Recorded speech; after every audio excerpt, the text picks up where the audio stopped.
Welcome to yet another manga review, chapter 198 and 199. Now, I hope all of you are doing well. Stuff's getting a little crazy out there. Hope you're all fine. And yeah, I already did a live reaction on both of these chapters a couple of days ago. I'd appreciate it if you checked it out. You don't have to if you don't want to. I completely understand. Now, let's move on to the actual review. Now, let's start off by talking about how how durable characters are in this series. Like, the Snake Pillar should be dead by all forms of logic. The dude's got his everything smashed in. Like, I know earlier in the series it was established that you can use breathing techniques to seal up wounds, but I feel like they've lost so much blood at this point that sealing up the wounds won't even matter. It's like in Bleach, where characters would take massive amounts of damage, just like blood pouring everywhere, and then they'd get up as if it was just a tiny little flesh wound. I don't know, it just bugs me a little.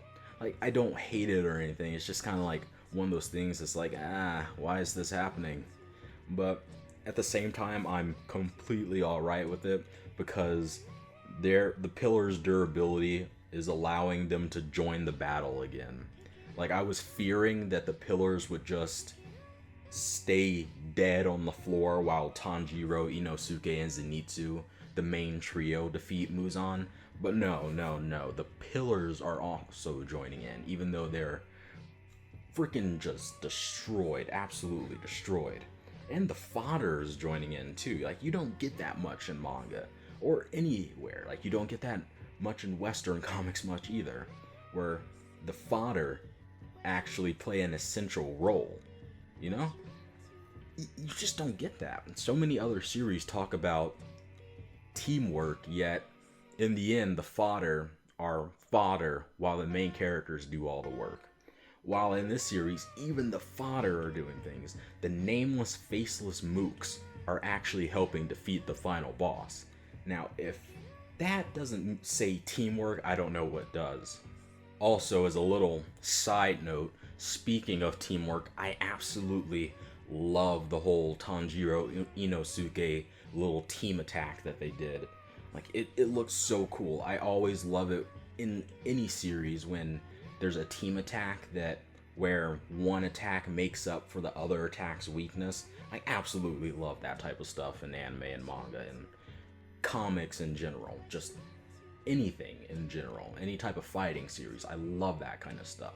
But yeah, moving on to something else that I brought up in my live reaction. It was that Zenitsu was able to just do so much damage to Muzan, despite saying earlier in the chapter that he was on his last attack.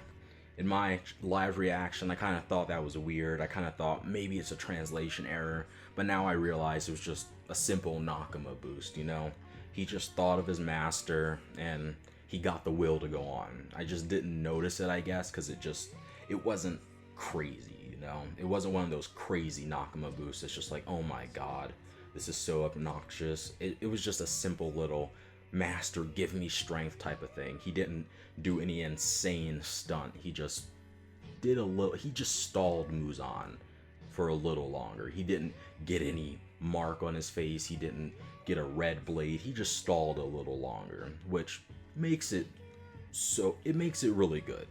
It's a really, I can't believe I'm saying this, but it's a really nice Nakama boost. Because I hate it when, I'm just filleting this series so much. I'm sorry. I just love it to death. But I hate it in other manga when the Nakama boost is just something it allows the character to do things that defy all logic, It defies all logic in the series. I hate that kind of stuff. But in this scene, it was alright. He just did a little bit more damage, and now he's back down. So yeah, pretty basic. Now, moving on to more of a chapter 199 focus, I absolutely, I don't know how to say this. except Tanjirou is beastly. Like, I thought characters like Deku were just absolute madmen. Tanjiro straight up lost his arm and went along with the fight. Didn't, like, stop the fight or anything. He lost his arm and kept going. He's an absolute god. He reminds me of, like, the older shonen protagonists, like the old school shonen protagonists, who were just absolute manly men, didn't give a heck about anything. They got damaged, they didn't care. They lost a limb, they didn't care. It's all about that frickin' win. It's all about winning, you know? He's like Gon from Hunter x Hunter.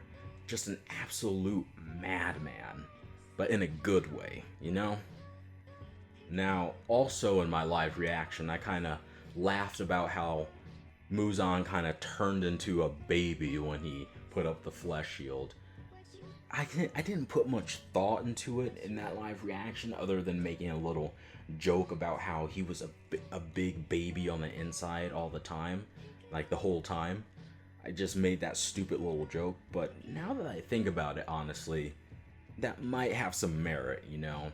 He just threw up the flesh shield without thinking. He just threw up something randomly, and it just so happened to take the form of a baby.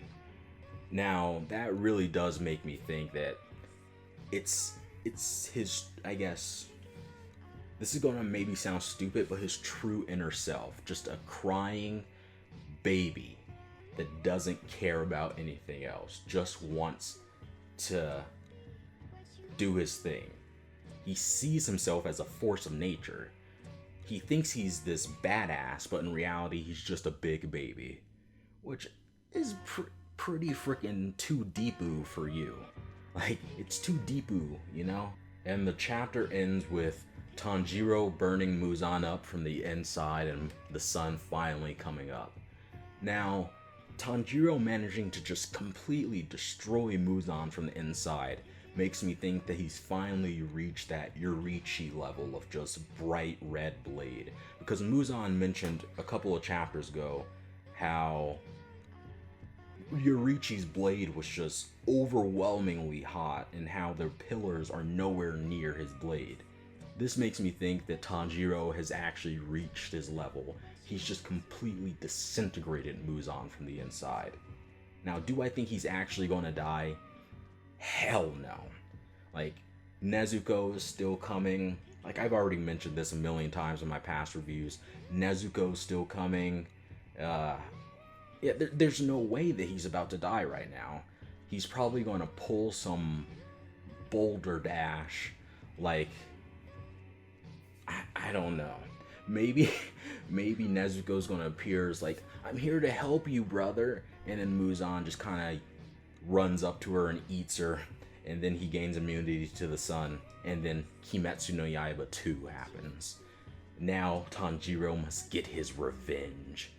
That's quite a way to extend the series. I hope that doesn't happen. Please, please, please. I was just joking, God. Please do not make that a reality. Like, that would be quite a way to extend the series. But yeah, it was a really good chapter, well, really good set of chapters, 2 chapters. I thought they were really, really good. It's really redeeming the Muzan fight, and do I think the fight is actually good now, though? For now, I'm just going to say the second half of the fight is really good, but the first half was absolute ass. Like, yeah. That's all I can say about the Muzan fight at this very moment. Maybe my opinion will shift next chapter. Like, maybe something crazy will happen and it'll get even more intense. But for now, I'm saying the first half was absolute ass and the second half was good. Alright, that is the end of the review. If you noticed that this review was a little bit more, I guess, formal with the way I'm speaking, it's because I think I'm just going to save my usual vulgarness and stupidity for my live reactions and then make the reviews a little bit more intelligent, I guess you could say. But yeah, if you like the review, like it. If you really like the review, subscribe. And if you really like the review, share it with someone else so that they can watch it. Bye.